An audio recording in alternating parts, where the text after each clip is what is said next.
एक समय की बात है, एक छोटे से गांव में, जहां पर पानी के किनारे एक अद्भुत जलपरी रहती थी।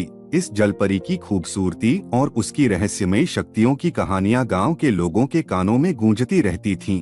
हर शनिवार को जलपरी उसके सिंदूर रंग के बालों में गहरा नीला रंग लगाती और एक सोने के डिब्बे में अपनी शक्ति का राज छुपाती।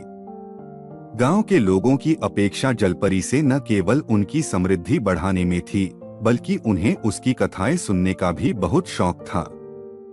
एक दिन गांव का एक लड़का नील जलपरी के बारे में और अधिक जानने के लिए उसके पीछे गया। वह जलपरी के पास पहुंचा और कहा, जलपरी दीदी, क्या आप मुझे अपनी कहानी सुनाएंगी? जलपरी ने उसे मुस्कुराते हुए आगे बुलाया और कहा, बेटा, तुम मेरी कहानी सुनोगे तो ध्यान देना, क्योंकि यह कहानी बहुत ही अद्भुत है। नील ने उत्साहित होकर हाँ कह दी। जलपरी ने शुरू किया। कई साल पहले एक सुंदर और अद्भुत जलपरी रानी थी। उसका नाम विद्या था।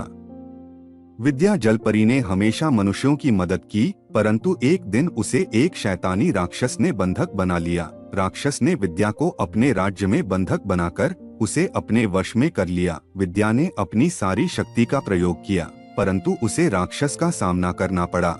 राक्षस ने उसे बहुत अधिक पीड़ित किया, परंतु विद्या ने हार नहीं मानी। विद्या की साहसिकता और उसकी निरंतर लड़ाई ने उसे अंततः जीत दिलाई। उसने राक्षस को पराजित किया और अपनी स्वतंत्रता हासिल की।